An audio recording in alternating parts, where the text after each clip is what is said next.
우리 성가대 찬양 대단히 감사합니다. 오늘 마태복음 세 번째 설교인데 첫 번째, 두 번째 설교를 조금 복습을 하려고 합니다. 마태복음 1장 1절로 2장 23절은 예수 그리스도의 족보에 대한 기사가 나옵니다. 여러분, 유대인들이 가장 존경하는 사람이 참 많지만은 대표적인 사람이 아브라함과 다윗입니다. 그래서 1장 1절에 아브라함과 다윗의 자손 예수 그리스도의 계보라 이렇게 이야기했어요. 자, 이 마태복음이 이 말씀이 왜 중요하냐면은 그리스도를 어떤 역사 이전에, 역사 밖에서 찾은 것이 아니라 역사 안에 오신 예수 그리스도. 그래서 아브라함의 자손, 다윗의 자손, 그리스도의 계보다, 족보다 그렇게 이야기했어요. 그러면 예수님께서 역사 안에 오셔서 무엇을 하셨는가? 성경은 이렇게 말합니다. 자기 백성들의 죄를 구원하기 위해서, 그래서 속죄 양으로 피의 대가를 지불하기 위해서 예수님이 이 땅에 오셨다, 그걸 기록하고 있습니다. 두 번째로 마태복음에서 주제는 뭐냐면은 3장 1절로 4장 11절에 보면은 예수님의 이제 공생의 사역을 준비하시는 기사가 나옵니다. 자, 그동안 사적 사역을 했습니다. 집안일을 했습니다. 개인적인 일을 했습니다. 그 모든 것을 중단하시고 이제는 하나님의 나라를 위해서 일하시는 공적 사역을 시작했습니다. 그 공적 사역을 시작하면서 두 가지를 하는데, 하나는 물 세례 받으심, 그리고 또 하나는 광야에 나가서 40일 동안 금식하며 기도했습니다. 여러분, 우리가 지난주에 공부했습니다. 세례요한이 요단 강가에서 물 세례를 베풀 때 예수님이 오셨어요. 내게도 물 세례를 허락하라고 이야기하니까 세례요한이 어이구 안 됩니다. 내가 어떻게 예수님한테 물 세례를 줍니까? 내가 받아야죠. 이때 예수님께서 하신 말씀이 하나님의 의를 이루는 이 물 세례를 세례요한 당신이 내게 베풀어야 된다, 이렇게 말합니다. 자, 이때 하나님의 의 하면은, 여러분 성경을 읽다가 하나님의 의, 그리스도의 의 나오면 대부분 의는 구원과 관련된 거예요.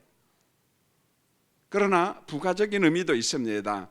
그 안에 어떤 하나님의 뜻, 하나님의 질서, 뭐 이런 여러 가지 의미가 있어요. 그러므로 내가 물세례 받는 게 하나님의 뜻이다, 하나님의 질서다. 예수님께서 이제 물세례를 받죠. 그리고 40일 동안 광야에서 기도하시는 예수님의 모습을 보게 됩니다. 성령으로 무장하신 예수님이십니다. 여러분, 이 기사가 주는 말씀이 뭔가 하냐면은 우리가 하나님의 나라 선교 전도를 할 때 필수적인 항목이 뭐냐면 성령 충만이라는 거예요. 성령이 우리 안에 임하시고 성령의 기름 부으심, 능력 받음이 있고 하나님의 나라 선교를 할 수 있다는 거예요. 특별히 선교할 때 원수마귀 사탄을 예수의 이름으로 성령의 능력으로 대적할 수 있는 권세와 능력을 교회와 믿는 자에게 주셨습니다. 할렐루야. 오늘 그 이야기를 두 번에 걸쳐서 설교를 했어요. 이제 세 번째 주제가 마태복음 4장 12절로부터 13장 58절까지 나오는데, 예수님의 갈릴리 초기 사역 기사가 굉장히 넓은 그런 사역이 나오고 있습니다. 자, 예수님의 사역 무대는 주로 어디냐면 갈릴리 호수였어요. 그런데 어느 날 갑자기 예수님께서 그저 갈릴리 호수에 가서 하나님의 나라 복음을 전했는가? 그렇지는 않아요. 여러분, 마태복음의 핵심이 뭐냐면 예언과 성취예요.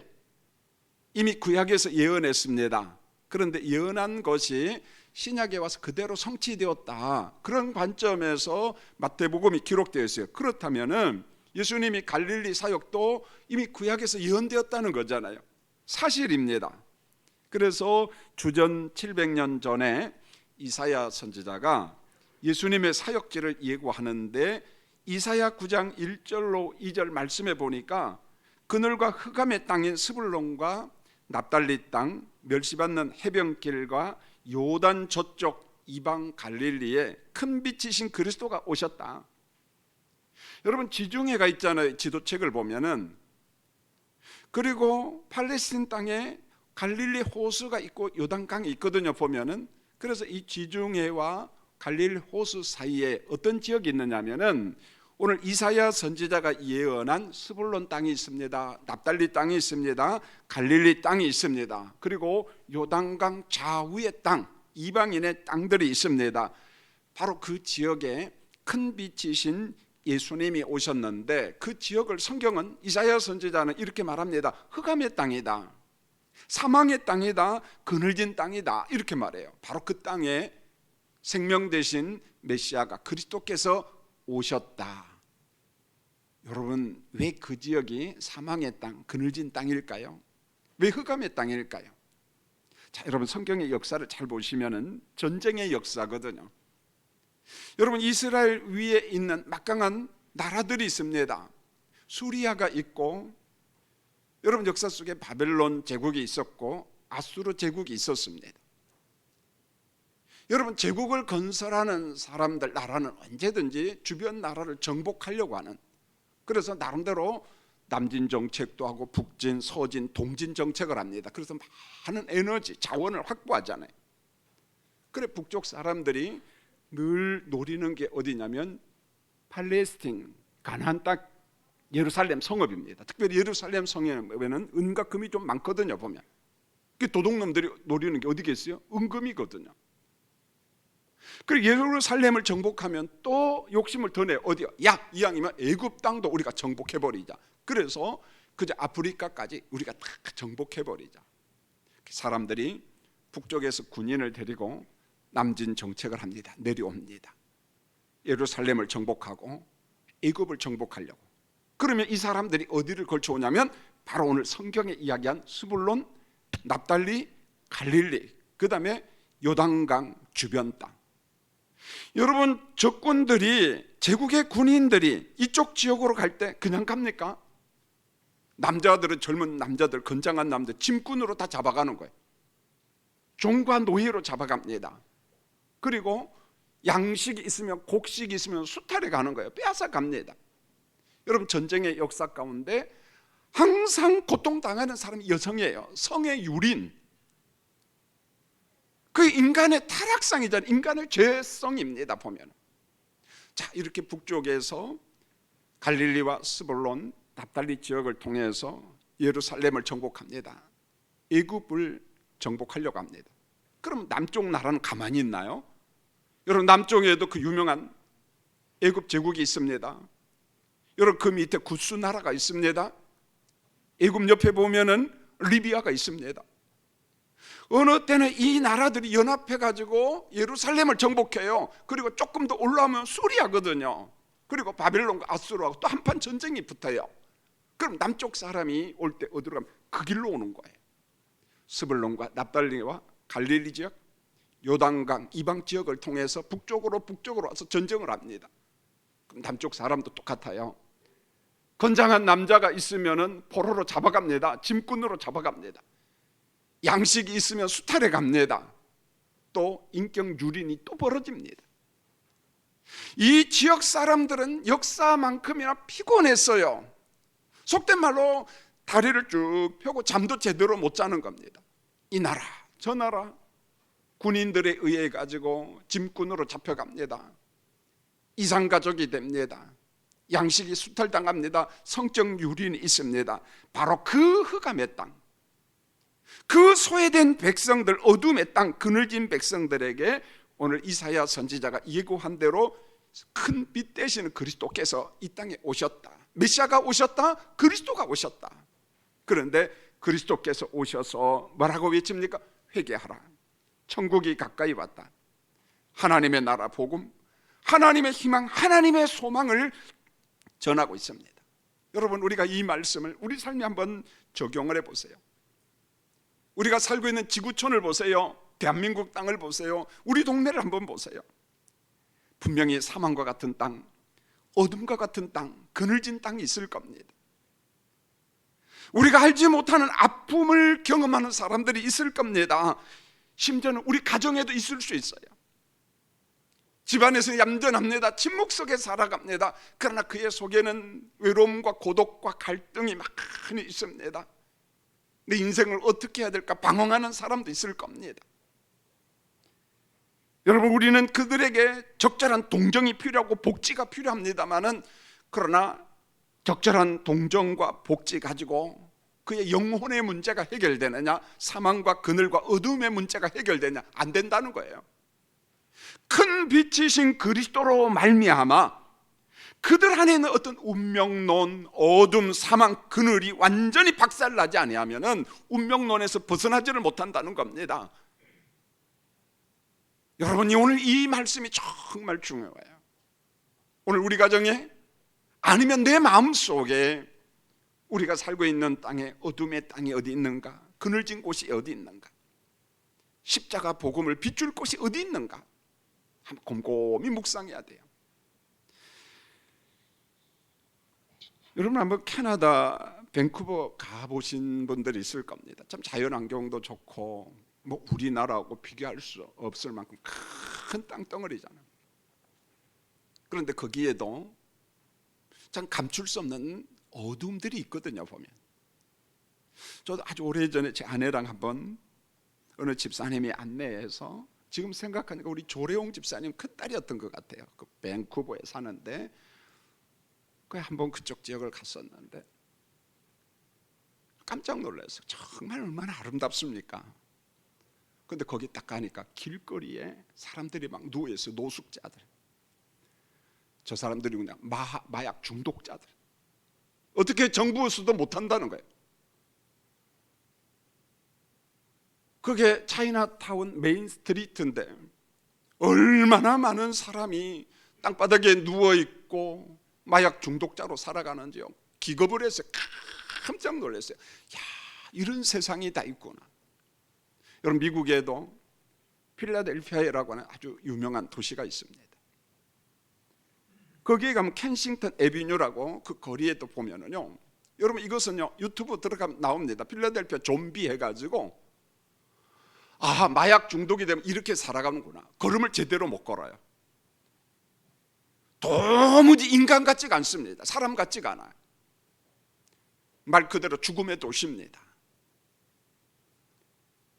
여러분 주정부와 필라델피아 도시가 많은 돈을 들여서 그들을 한번 치료해보고 고쳐보려고, 지역을 정화해보려고 몸부림쳤지만은 결국은 아무것도 못해. 일부의 교회가 목사님들이 그들 속에 뚫고 들어가서 그들을 섬기려고 몸부림치는 것을 보게 됩니다. 여러분 세상에 이런 것도 있구나. 한편으로 이런 생각이 들어요. 우리가 아프리카를 동정합니다. 가난하죠, 먹을 게 없지요, 물들어 다니죠. 그런데 의외로요, 그들에게 물어보세요. 당신은 행복합니까? 불행합니까? 그러면 어김없이 행복하다고 이야기합니다. 아, 행복이 물질적인 것이 아닌가 보구나. 행복이 물질적인 것이 아닌가 보구나. 세상에서 가장 잘 사는 미국, 캐나다. 자, 그 사람들 보니까 직업도 다양합니다. 고학력자들이에요. 잘 나가는 인물들이었습니다. 그런데 마약이 중독이 돼가지고 완전 폐허 인생을 살아가는 모습을 봅니다. 여기에서 또 한 번 발견합니다. 사람의 의지가 정말 별것 없구나. 우리가 의지 하는데 의지 가지고 마약을 이길 수가 없어요. 죽음의 도시에서 벗어날 방법이 없다는 거예요. 오늘 스불론과 납달리와 갈릴리 주변 땅이 바로 어둠의 땅이다, 죽음의 땅이다, 사망과 그늘진 곳이다. 그곳에 빛으로서 그리스도, 생명이신 그리스도께서 오셨다. 오늘 이 말씀을 하고 있어요.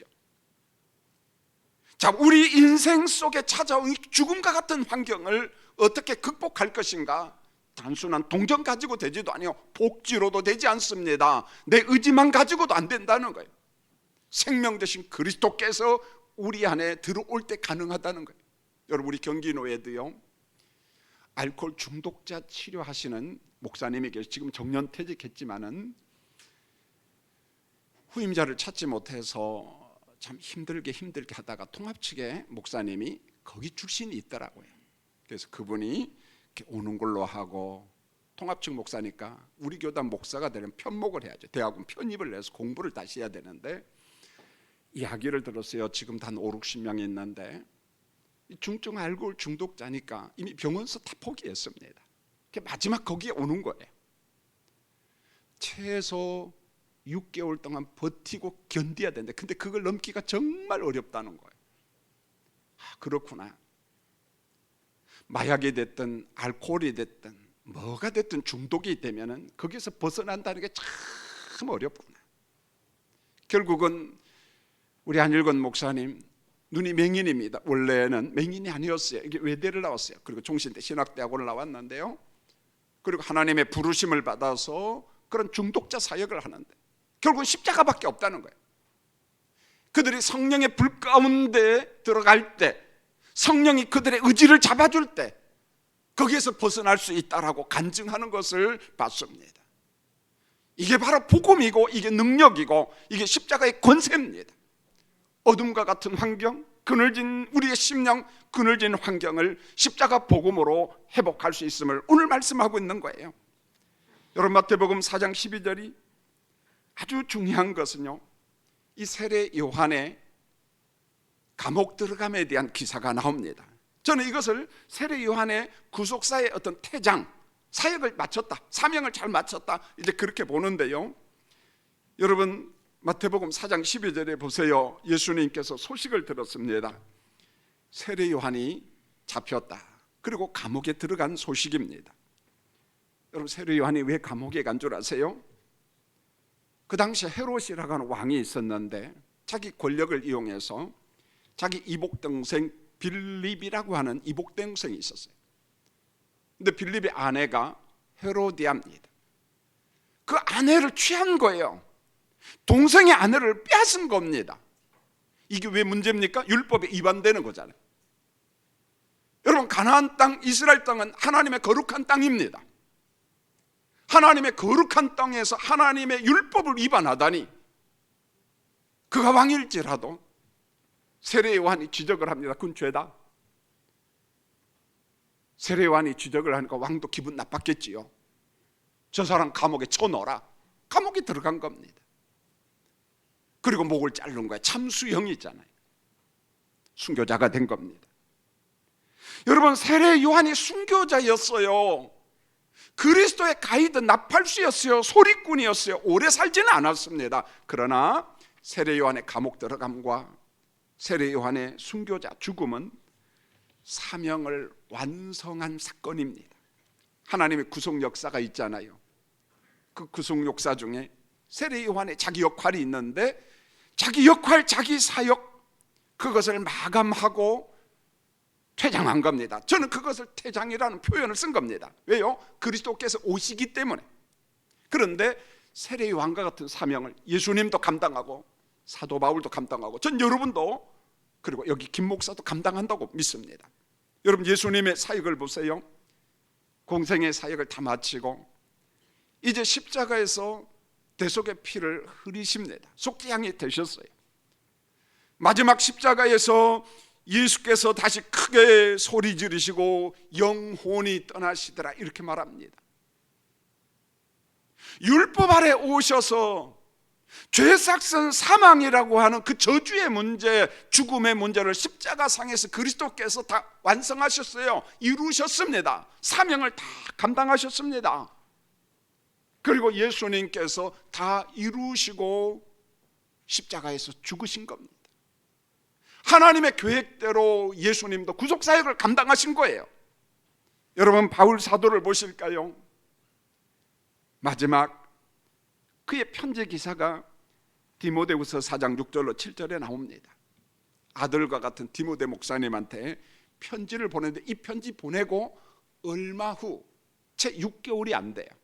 하나님의 부르심을 받아 죽습니다. 편지 가운데 유언장을 쓰는 거예요.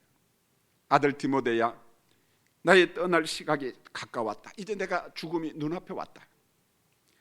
나는 그동안 선한 싸움을 싸우고 나의 달려갈 길을 마치고 난 믿음을 지켰다, 이렇게 말합니다. 사도 바울의 선교 역사를 보세요. 죽음의 고비를 수없이 넘깁니다. 위태위태했습니다. 그런데 바울은 이렇게 말합니다. 나는 선한 싸움을 싸우고 십자가 복음을 전하고 나의 달려갈 길을 마치고 나의 사명을 다 마쳤다. 하나님이 내게 주신 역할을 다 마쳤다. 그리고 마지막까지 나는 믿음을 지켰다. 여러분, 성도의 죽음을 어떻게 볼 수 있나요? 성도의 죽음은 인생의 패배도 아니고 허무도 아니라는 것입니다. 사명의 완성입니다. 사명의 완성이라는 거예요. 이 말씀을 준비하고 몇 번이고 묵상을 해봤어요. 저와 함께 석간중앙교에서 사역하신 고인 되신 장로님들, 권사님들, 성도님들을 쭉 묵상해봤어요. 이름도 한번 불러보고 그리움이 막 생기대요. 그분들이 남긴 족적이 뭐가 있을까? 예외 없이 전부 다 족적이 있는 거예요. 자기 역할을 감당한 거예요. 그리고 주님의 교회를 세웠어요. 그렇구나. 이게 사명이고, 이게 하나님의 부르심이고, 이게 성도됨의 역할인가 보구나. 오늘 예배하는 여러분에게도 은사가 있고 하나님이 주신 역할과 사명이 있습니다. 하나님이 내게 주신 사명을 세례 요한처럼, 사도 바울처럼 잘 감당하는 주의 백성들, 우리 성도들이 되기를 예수님의 이름으로 축원합니다. 여러분, 구약에서 예언하신 그리스도께서 이제 공생의 사역을 하기 위해서 딱 등장을 합니다. 여러분, 마태복음 4장 19절 12절 예수께서 세례 요한의 잡힘을 들으시고 감옥에 들어갔습니다. 그리고 난 다음에 그리스도께서 갈릴리로 물러가셨어요. 물러갔다고 하니까 사역을 그만두고 어디로 갔다 그 말이 아니에요. 여러분, 마태복음 4장 17절을 보세요. 이때부터 예수께서 비로소 전파하여 이르시되 회개하라, 천국이 가까이 왔느니라 하시더라. 세례 요한이 감옥에 들어갔어요. 목배임을 당했습니다. 참수형을 당했어요. 순교자가 됐습니다. 예수님은 곧바로 사역 현장에 등장합니다. 이때부터 예수께서 비로소 전파하여 이르시되 회개하라, 천국이 가까이 왔느니라. 누구 설교하고 똑같아요? 세례 요한의 설교하고 똑같습니다. 회개하라, 하나님의 나라 천국이 가까이 왔다. 여러분, 우리가 성경을 보면은 아주 재미있는 주제가 있습니다. 이미와 아직이라고 하는 주제가 있어요.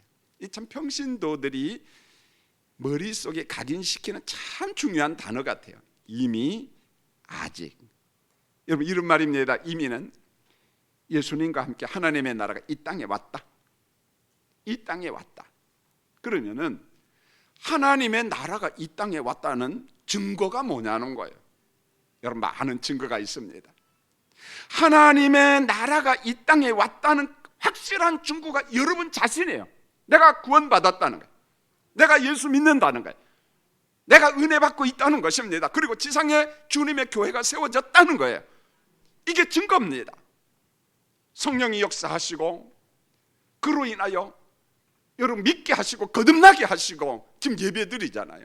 여러분, 언제부터 예수 믿었나요? 하나님의 나라가 여기에 왔다는 증거가 여러분 자신이라는 거예요. 그러나 100% 완전한 완성된 하나님의 나라는 아직입니다. 아직. 자, 예수님께서 약속대로 재림하십니다. 옛 하늘과 옛 땅, 옛 바다, 이 세상과 우주를 다시금 심판합니다. 그 심판 가운데 하나가 하나님의 생명책에 이름이 없는 자들은 영불에 던지는 심판이 있어요. 둘째 사망에 들어가는 심판이 있습니다. 그 심판 이후에 새 하늘과 새 땅, 완성된 하나님의 나라가 이 땅에 우리에게 임하는 겁니다. 보면. 그래서 계시록 21장 8절에 보면은 둘째 사망에 대한 기사가 있는데 거기에는 누가 던짐을 받느냐면은 믿지 않는 자, 음행한 자, 점술가들, 우상 숭배자들, 세상에서 말끝마다 거짓말한 사람들. 여러분, 의외로요, 신약 성경에 보면은요, 거짓말을 무섭게 취급합니다. 그리고 욕심과 탐심도 똑같습니다. 우리가 자본주의 사회에서 그런 환경 속에서 욕심, 탐심이 있는데 완벽하게 물리친다는 게 참 어렵습니다. 그러나 구원받은 백성으로 성령 안에서 그 문제를 우리가 늘 해결해야 돼. 굉장히 위험한 거라는 거예요. 자, 이와 같은 사람들, 생명책에 이름이 없는 사람들 전부 다 둘째 사망 불심판을 받을 것이라고 계시록에서 말씀합니다. 자, 그러면은 우리는 지금 어디에 살고 있나요? 이미와 아직 이 사이에 서 있는 하나님 나라 백성이라는 거예요. 성도들입니다. 그럼 성도들의 삶의 규범이 뭡니까? 성경이지요. 이 말씀을 요약한 십계명, 산상교훈의 말씀, 예수님이 제자들에게 가르쳐줬어요. 주기도문의 말씀, 성령의 9가지 열매, 예수님의 이중계명, 이미와 아직 사이에 살고 있는 오늘 우리 모두에게 주님이 요구하십니다. 그 삶을 녹여내라는 거예요. 그 삶을 살 것을 말씀하고 있습니다. 그게 뭡니까? 소금이 되라, 빛이 되라. 여러분의 선한 삶, 선한 행위, 예수님이 말씀하신 팔복의 삶, 산상교훈의 삶을 세상 사람들에게 보여주라는 거예요. 그들이 보고 하늘에 계신 아버지께 영광을 돌리게 하라. 여러분, 이런 면에 있어 우리는 하나님을 보여주는 존재들, 하나님을 보여주는 거울과 같은 자들이라는 거예요. 여러분, 이게 하나님이 우리에게 주신 사명이고 역할이라는 거예요. 세례 요한이 받은 역할, 사명, 바울 사도가 받은 사명, 역할, 그 사명과 역할이 우리에게도 그대로 있습니다. 여러분, 갈릴리 사역을 시작하신 예수님께서 하신 일은요, 가장 먼저 갈릴리 해변가 호숫가를 쭉 다니면서 일꾼을 선발을 합니다. 여러분, 얼마나 많겠어요? 그런데 다가 아니고 마태복음 4장 18절에 보니까 갈릴리 해변을 다니시다가 베드로와 안드레를 부르시고 야고보와 요한을 불렀습니다. 물고기 잡는 어부들입니다. 자, 어느 때는 세무서 직원을 불렀습니다. 그런데 이들은 학자가 아니에요. 율법사도 아닙니다. 말 그대로 평범한 어부들이고 세무서 공무원들입니다. 그런데 이들에게 어떤 능력이 나타납니까? 사도행전 4장 13절을 보면은 그들의 설교에 권세가 있습니다. 병을 고칩니다. 귀신을 쫓아냅니다. 능력이 나타납니다. 시샘으로 가득 찬 공회의 의원들이 베드로와 제자들을 전부 다 잡아들였습니다. 그리고 그들을 향하여 조롱을 하고 빈정거립니다. 그들은 본래 학문 없는 범인으로 알았다, 이렇게 말합니다. 학문이 없는 범인, 율법에 능통한 사람들이 아니라는 거예요. 가장 평범한 사람, 갈릴리 어부들, 세무서 직원, 다른 말로 하면 촌놈이라는 말이에요. 여러분, 세무서 직원들 얼마나 욕먹었나요? 지금 세무서 직원과는 전혀 다르잖아요. 그런데 이와 같은 사람들이 성경에 보세요, 평범한 제자들이었지만은 하나님의 능력을 마음껏 보여주는 제자들이 되었다는 거예요. 물론 이들도 간혹 실수가 있었어요. 부족함이 있었습니다. 높은 자리를 얻고자 했어요. 예수님을 부인하기도 했습니다. 도망가기도 했습니다. 그럼에도 불구하고 하나님께서 이들을 다듬어 갑니다. 하나님을 알리는 사명자로 세우고 있습니다. 병을 고칩니다. 귀신을 쫓아냅니다. 능력이 나타납니다. 말씀의 권세가 있습니다. 여러분, 이게 뭘까요? 그리스도와 함께 하나님의 나라가 이 땅에 오므로 우리가 원수를 대적하고 구원받고 은혜를 받는 것처럼 주님의 제자인 사도들, 그들이 세운 교회를 통하여 능력이 나타나요. 병고침이 있습니다. 귀신이 추방됩니다. 하나님의 나라가 이 땅에 왔음을 오늘 예수님께서 또 한 번 보여주고 있는 거예요. 사도들의 능력 행함, 지상에 있는 교회를 통해서 봐라, 하나님의 나라가 여기에 임했다는 거예요. 하나님의 나라를 세워가는 예수님의 사역은 교회와 사람을 통한 전도요 선교하는 거예요. 여러분, 이런 이유 때문에 교회가 가장 귀하게 여기는 것은 사람 그 자체입니다. 한 사람 그 자체입니다. 우리는 사람을 볼 때, 성도를 볼 때 주님의 제자로 보고 그를 통해서 일하시는 하나님의 능력을 볼 수 있어야만이 돼요. 오늘 제가 1부, 2부 때는 이야기를 하지 않았는데 사실 이 설교를 준비하면서 저랑 같이 사역했던 우리 교육자들 한번 쭉 살펴봤어요. 뭐 다 훌륭하고 다 소명자죠, 사명자죠. 근데 참 한 사람 참 독특한 사람, 아마 평생 잊지 못할 것 같아요. 우리 고진석 선교사라고 지금도 캄보디아에서 사역하는데 교육전도사 모집 광고를 냈습니다. 기독신문을 보고 이력서가 참 많이 들어와요. 거기에 보니까 총회장 목사님 아들도 있고 우리 경기노예 신창동 교회 심재식 목사님 아들도 있고 지금 남아프리카 공화국에 사역하랍니다. 많은 사람들이 있어요. 좋은 학력입니다. 전부 다 THM을 마쳤습니다. 그런데 이력서 하나 보니까 고진석 선교사가 왔는데 뭐 와라 면접 좀 하자. 죄송합니다마는 공고 출신들은 우리가 잘 안 뽑아 사실은요. 근데 공고를 나왔어요. 칼빈 신학교 나왔어요. 신대원 어떤 목연 과정을 나왔어요. 대부분 면접에서 서류정에서 떨어집니다. 그래도 가까이 사니까 한번 와서 면접 봐라 그러니까 걸작이에요. 누가 면접관인지 몰라. 첫 마디가 그거예요. 목사님 나를 한번 써보세요. 절대 손해보지 않습니다. 그래요. 아니 정신이 바짝 돌아가지고 그러면서 하는 말이 난 주님을 사랑하고 교인들을 사랑하고 학생들을 엄청나게 사랑합니다. 그러면서 또 하는 말이 저는 공부도 못하고 심장도 구멍이 뚫렸다. 아니 심장 구멍 뚫리고 내가 물어봤냐? 그게 뭔 말이냐? 그러니까 병이 있는 거예요 심장에. 그러니까 공부로 말하면은 자기는 별거 없다는 거예요. 그런데 한 가지, 내가 주님을 사랑하고 교회를 사랑하고 애들을 엄청 사랑하니까 목사님 나를 쓰면 절대 손해 안 봅니다. 그 배짱 앞에 제가 완전히 압도를 당해가지고 그저 면접을 하고 누가 면접관인지 몰라. 알았다 그래 그럼 또 다음 주부터 출근해라. 그 열정 앞에서요. 학력이고 뭐고 누구 집 아들이고 뭐고 그것도 필요가 없더라고요.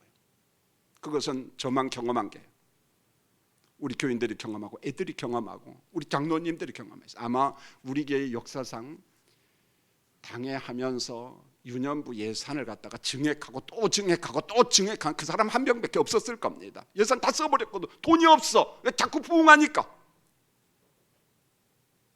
바로 이겁니다. 한 사람. 누구냐는 거예요. 어떤 사람이냐. 예수님 명령합니다. 교회와 사람들을 향하여 승천하시는 주님께서 여러분들이 성령의 능력을 받으면 땅끝까지 이르러 내 증인이 되리라. 지상교회와 지상에 있는 성도들에게 말씀하신 명령입니다. 성령을 받으면, 권세와 능력을 받으면 여러분들은 하나님의 나라 증인이 될 수 있다. 그 이야기를 하고 있어요. 마태복음 10장 1절입니다. 예수님께서 12명의 제자를 불렀습니다. 천국의 능력으로 무장시켰어요. 더러운 귀신을 쫓아내고 모든 병과 모든 약한 것을 고치는 권능을 주셨어요.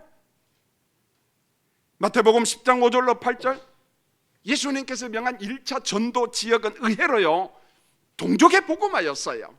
옛 언약 아래 있는 유대인들 복음화. 이방인의 길로도 가지 말아라. 사마리아인의 고을로 가지 말아라. 오히려 이스라엘 집에 잃어버린 양에게로 가라. 너희가 거저받았으니 거저줘라. 마태복음은 동족 복음화에 대해서 말씀하고 있습니다. 여러분들이 구원의 복음, 병고침, 귀신 추방의 능력을 거저받았으니 여러분 동족 유대인들에게 복음을 전한테 거저주라는 거예요. 거저받았으니 거저줘라. 왜 하필이면 유대인이었을까요? 옛 언약 아래 있었어요. 율법 아래 있었습니다. 그리스도를 기다렸어요. 메시아를 기다렸어요. 그런데 영접치 않아요. 예수님께서 제자들을 보냅니다. 옛 언약 율법 아래 있는 그 백성들에게 새 언약의 주인공이신 그리스도를 소개하라는 거예요. 증거하라. 구원의 복음을 전하라. 이런 겁니다. 여러분, 전 이 말씀을 적용하고 싶어요. 여러분의 가정에도 믿음 생활을 하다가 잠시 쉬고 있는 사람들이 있죠. 저는 성도의 견인 교리를 믿습니다. 그분들이 예배당에 잠시 쉬고 있다고 해서 불신자가 되었다고 저는 그렇게 보진 않아요. 이유가 있겠지요. 상처가 있겠지요. 여러분 포기하지 마시고 오늘 예수님께서 말씀합니다. 이방인의 길로도 가지 말라. 사마리아인의 고을로도 가지 말아라. 이스라엘 집에 잃어버린 양에게로 가라. 너희가 거저 받았으니 거저 줘라. 우리 집에 잃어버린 양들, 우리 옆에 잃어버린 양들이 있는데 여러분, 싸구려 동정이 아니라 깊은 사랑과 깊은 관심을 가지고 그들을 섬겨주시고 그들을 주의 전으로 인도하는 우리 교인들이 되기를 원합니다. 세상으로 가는 제자들에게 예수님께서 신신당부합니다. 여러분, 세상에는 총독이 있어요, 왕이 있어요, 불신자가 있어요, 환난과 핍박이 있습니다. 무섭지요. 무서운 환경 속에 있는 제자들에게 마태복음 10장 28절에서 제자들아, 몸은 죽여도 영혼은 능히 죽이지 못하는 자들을 두려워하지 말라. 사람을 두려워하지 말라. 왕들을 두려워하지 말라. 총독을 두려워하지 말라. 오직 몸과 영혼을 능히 지옥에 멸하실 수 있는 이를 두려워하라. 사실 이 말씀이 잘 와닿지 않을 겁니다, 여러분에게. 왜요? 누군가 내 몸을 죽인다 하면 겁나지요, 두렵지요. 그런데 우리가 믿지만은, 우리가 육안으로 확인할 수 없는 지옥 이야기를 하니까 와닿지가 않아. 그런데 지옥을 통치하시는 예수님, 영적 실상을 알고 계신 예수님이 오히려 우리 육을 죽이는 사람은 무서움의 대상이 아니라는 거예요. 정말 무서운 분은 우리 몸과 영혼을 지옥에 던지는 하나님을 두려워하라, 하나님을 무서워하라. 전도자 제자들아, 여러분을 핍박하는 세상의 통치자들, 왕들, 총독을 두려워하지 말아라. 하나님의 나라 실상을 보여주고 있습니다. 여러분, 갈릴리 사역을 하시는 예수님의 초기 사역 굉장합니다. 병고침의 사역, 귀신 추방의 사역, 약한 자를 일으키는 사역. 마태복음 4장 23절로 25절, 온 갈릴리에 두루 다니시면서 천국 복음을 전해서 온 갈릴리를 다니면서, 여러분, 스불론, 납달리, 갈릴리, 흑암의 땅, 어두움의 땅, 그늘진 곳, 사망의 땅, 그 땅에 다니면서 큰 복음, 큰 빛이신 그리스도께서 복음을 전합니다. 소문이 쫙 퍼집니다. 수리아에서 옵니다. 이스라엘 전체 땅에서 옵니다. 요단강 건너 요르단에서도 옵니다. 두루와 시돈에서도 옵니다. 그러면 본문이 주는 선언적 의미가 뭐냐는 거예요. 병고침 중요하지요. 귀신 추방 너무 중요하죠. 현실적인 문제잖아요. 그런데 그것도 중요하지만 이겁니다. 그리스도와 함께, 병고침과 함께, 귀신 추방과 함께 하나님의 나라가 이 땅에 왔다는 거예요. 은혜 받을 때라는 거예요. 구원의 때라는 것입니다. 이게 지상교회, 그리고 여러분과 제가 가져야 될 믿음이고 사명입니다. 여러분들을 통해서 하나님의 구원이 선포돼야 된다는 거예요. 이제 말씀을 맺겠습니다. 하나님의 나라는 저 멀리 있는 것이 아니라 예수 그리스도의 영이신 성령과 함께 우리 옆에 있고 우리를 도우시고 우리를 격려하시고 우리를 이루하시는 보혜사입니다. 우리가 함께 하시는 임마누엘입니다. 여러분은 고아가 아니에요. 여러분 혼자가 아닙니다. 하나님과 함께하는, 성령과 함께하는, 기도와 함께 하나님과 교제하는 우리 성도들이 되시기를 예수님의 이름으로 축원을 드립니다. 기도하겠습니다. 하나님 감사합니다. 우리 마태복음을 통해서 하나님께서 우리에게 주시고자 하는 구조를 공부하고 있습니다. 예수님이 이 땅에 오셔서 성령으로 무장한 것처럼 우리도 성령으로 무장케 하시고 하나님의 나라가 이 땅에 옴을 예수 그리스도의 능력을 선포함으로 확인하는, 그래서 누군가를 위하여 기도할 때 원수마귀를 대적할 수 있는 권세를 사용하는 지상의 교회와 우리 성도들 되게 도와 주시옵소서. 성령으로 무장하고 다시금 한 주간 세상으로 갑니다. 우리를 써주시고 실족한 사람을 잡아주는 우리 성도님들 되게 해 주시옵소서. 예수님의 이름으로 기도합니다. 아멘.